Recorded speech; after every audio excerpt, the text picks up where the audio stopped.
2Gயில் நாட்டை கொள்ளையடித்த திமுக 2G கொள்ளையர்களை இன்று வரை காப்பாற்றிக் கொண்டிருக்கும் அமித்ஷா, கருணாநிதிக்கு சமாதியை கொடுத்து எம்ஜிஆருக்கு துரோகம் செய்த எடப்பாடி, மக்களை ஏமாற்றும் திருட்டு அரசியல்வாதிகளுக்கு பாடம் புகட்ட வாக்களிப்பீர் நோட்டாவிற்கு. இவன் நேதாஜி மக்கள் கட்சி. அண்ணாமலைய கனிமொழி சொல்கிறாங்க, அண்ணாமலை ஜெயிக்க முடியாது இதில் கோயம்புத்தூரில். நான் என்ன கேட்குறேன், அண்ணாமலையை எதுக்கு எம்பி தேர்தலில் நிறுத்தினேன்? பாஜகவை கேட்குறேன், எதுக்கு எம்பி தேர்தலில் நிறுத்தினேன்? அண்ணாமலை தமிழ்நாடு பாஜக தலைவர். அவர் தமிழ்நாட்டில் இருந்தால் அரசியல் பண்ணுறதுக்காக நியமிச்சிங்க. அவர் எதுக்கு மத்திய அரசாங்கத்துக்கு இழுக்கிறீங்க? பிஜேபியிலே ஒரு குரூப்பு அவரை எம்பி ஆக்கி தமிழ்நாட்டிலேருந்து காலி பண்ணிடணும், அமித்ஷா குரூப்பு அப்படின்னு பண்ணிக்கிட்டு இருக்காங்க. பெரிய வேடிக்கை. பிஜேபியில் நிர்வாகம் எவ்வளோ கேவலமாக நடக்குதுன்னு புரிஞ்சுக்கோங்க. அண்ணாமலைக்கு ஒரு பிஏ, அவர் நான் பேர் சொல்ல விரும்பலை, இப்போவும் அவர் தான் முக்கியது. அவர் அங்கே பிஏவாக கொண்டு வந்தது யாருன்னா டிஎம்கே. அந்த பிஏவுடைய அம்மா டிஎம்கேயில் கனிமொழிக்கு வேண்டியவங்க. கனிமொழிக்கு வேண்டியவங்களுடைய மகனை பிஏவாக போடுறாங்க பிஜேபியில் அண்ணாமலைக்கு. அண்ணாமலை இன்றைக்கி யார் யாரை பார்க்குறாரு, என்னென்ன செஞ்சுக்கிட்டு இருக்காருன்னு எல்லாமே திமுக தலைமைக்கு டெய்லி போயிட்டு இருக்குது. இது எல்லாருக்குமே தெரியும். என்ன பண்ணாங்க? அப்புறம் உங்களுடைய ஸ்பையை பூரா அவங்களுடைய ஸ்பையை பூரா கொண்டு உங்களுக்கு வச்சுருக்காங்க. நிர்வாகம் எப்படி நடக்குது? ஏன் பிஜேபி உருப்படாமல் போகுது? அண்ணாமலை இப்போ நினைக்கிறாருன்னு வச்சுக்கோங்க, அண்ணாமலை நினைக்கிற ஆளுக்கு சீட்டு கொடுக்க முடியாது. அப்போ எப்படி தலைவையை மதிப்பான்? இப்போ எங்கள் போலீஸில் என்ன பண்ணுவாங்கன்னா, இன்ஸ்பெக்டர் போலீஸ் ஸ்டேஷனில் இன்ஸ்பெக்டர் புகார் கொடுக்குறவன் என்ன பண்ணுவான், டிஜிபிகிட்ட போய் கொடுப்பான். டிஜிபி என்ன சொல்லுவார், முதல்ல இன்ஸ்பெக்டர்கிட்ட போய் கொடு, என்கிட்ட வராது அப்படின்னு திருப்பி அனுப்புவார்.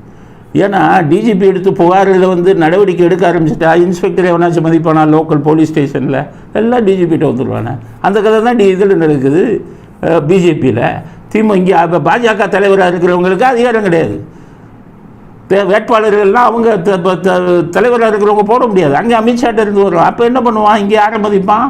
தலைவராக இருக்கிறவங்க யாரை மதிப்பான்? அப்போ பிஜேபி எப்படி வளரும்? புதிய பூரா இங்கே மத்திய இதில் வச்சுக்கிறது. நீங்களும் இப்படி தான், காங்கிரஸும் இப்படி தான். அதனால தான் அவரை இது கட்டி கோயம்புத்தூரில் நிற்க வச்சு அவரை பேசாமல் வேறு ஏதாச்சும் ஒரு பதவியை கொடுத்துட்டு உங்களுக்கு வேண்டிய இன்னொரு ஆள் தலைவராக போட போகிறாங்க.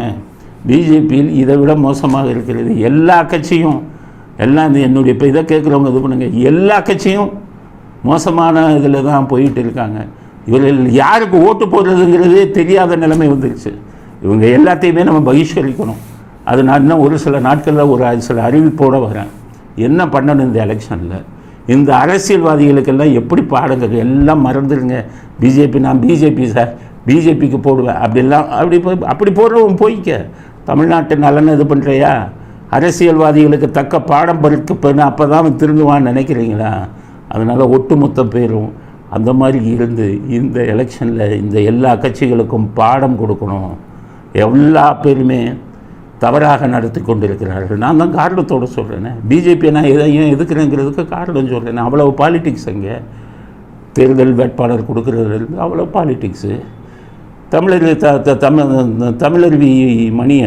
தமிழருவி மணியன் அவர் பார்த்திங்கன்னா இப்போ காந்தி பேரில் கட்சி வச்சுருந்தார், காமராஜ் பேரில் வச்சுருந்தார்.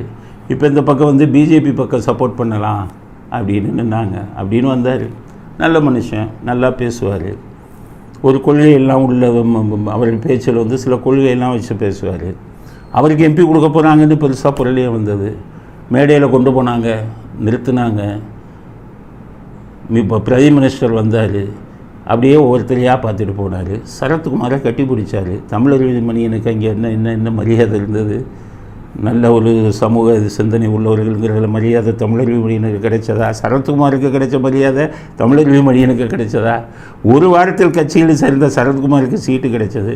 தமிழருவி மணியன் போன்ற சமூக அக்கறை இருக்கிறவங்களுக்கு சீட்டு கிடைச்சதா? அப்போ பிஜேபியோட நிலைமை இதுதானே. அப்போ பிஜேபி நீங்கள் இது பண்ணிக்கிட்டு இருந்தால் இவங்க இப்போ தொடர்பு கொள்கிறாங்க. ராமலிங்க அடிகளார் இதை சேர்ந்தவங்கெல்லாம் தொடர்பு கொள்கிறாங்க. 20 லட்சம் பேருக்கு மேலே ராமலிங்க அடிகளார் பக்தர்கள் இருக்காங்க தமிழ்நாட்டில்.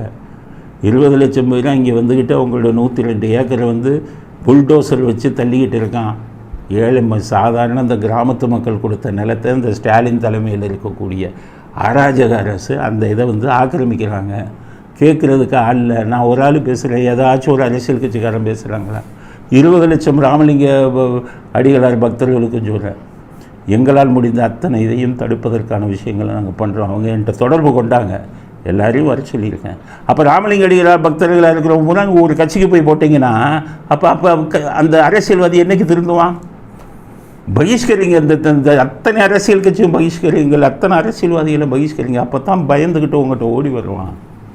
அப்படிங்கிறது தான் என்னுடைய கதை. எல்லாத்துக்குமே தண்டனை மக்கள் தான் கொடுக்கணும், நீங்கள் தான் கொடுக்கணும். திருப்பி அவனுக்கே போய் ஓட்டு போட்டிங்கன்னா எங்கே திருந்துவான்? பிஜேபின்னா யோசி, பிஜேபி கரெக்டாக பண்ணுறானான்னு யோசி. அதிமுகங்கிறாங்க.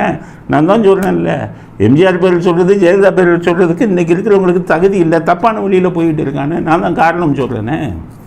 எல்லாத்தையும் யோசிங்க. திமுக ஏற்கனவே தெரியும், 1ஆம் நம்பர். எல்லாரும் என்ன சொல்கிறாங்க, நீங்கள் இப்படி பேசி திமுக வர விட்டாதீங்க, எனக்கு மட்டும்தான் தக்கறையா, உங்களுக்கெல்லாம் தக்கறை இல்லையா? திமுக வரவிட்டாதட்டு நீங்கள் தப்பு பண்ணுறவங்களுக்கெல்லாம் உங்களுக்கு ஓட்டு போட சொல்கிறீங்களா? அதனால் தமிழ்நாட்டில் ஒரு அரசியல் மாற்றத்தை உருவாக்கணும். மக்கள் வேறு விதமாக சிந்திங்க.